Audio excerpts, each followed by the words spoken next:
গোপালগঞ্জের কাশিয়ানী উপজেলার জয়নগর বাজারে অগ্নিকাণ্ডে 4টি দোকান পুড়ে গেছে। রোববার দুপুরে এ অগ্নিকাণ্ডের ঘটনা ঘটে। পরে খবর পেয়ে ফায়ার সার্ভিসের কর্মীরা ঘটনাস্থলে গিয়ে আগুন নিয়ন্ত্রণে আনে। স্থানীয়রা জানান, ওই বাজারের ব্যবসায়ী বাদশা গাজীর চায়ের দোকান থেকে বৈদ্যুতিক শর্ট সার্কিটের মাধ্যমে আগুনের সূত্রপাত হয়। পরে তা আশেপাশের দোকানে ছড়িয়ে পড়লে 4টি দোকান পুড়ে যায়। এতে ব্যবসায়ীদের প্রায় 5 লাখ টাকার ক্ষতি হয়েছে বলে দাবি করেছেন ব্যবসায়ীরা। এর ভিতরে আজান দিলে আমরা ওযু বানাইছি, ওযু বানাই নামাজে গেছি। এখন ফরজ নামাজ 3 রাকাত পড়ছি।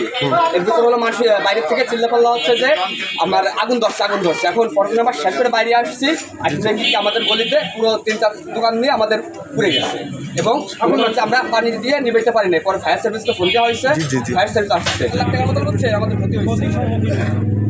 কান্না করতেছে, তখন আমি বাচ্চা দুটো বেরো করছি, বেরো করে দেখো একটু আগুন। তখন আমি এক দোকানে গেছি পানি চাইতে, সে বললো কি এই পানি টুক দিলে কি তোমার আগুন কাটবে। বিষয়ের দিকে আমরা সংবাদ পাই যে জয়নগর আমার বাজারে আগুন লাগছে। তো আমরা ভাটিয়াপাড়া ফায়ার স্টেশন থেকে 2টা ইউনিট নিয়ে ঘটনাস্থলে উপস্থিত হওয়ার ফলে আমরা দেখতে পাই একটা টিনশেড বিল্ডিংয়ে জনগণ থেকে আগুন নির্বাপন করা হচ্ছে এবং আমরা তাদের সাথে যোগ দিই। প্রায় 20 মিনিট আগুন নির্বাপন শেষে আগুন নিয়ন্ত্রণে আনতে পারি। এখন সম্পূর্ণ আগুন নির্বাপন আছে, আমাদের 2টা ইউনিট এখানে কাজ করছে।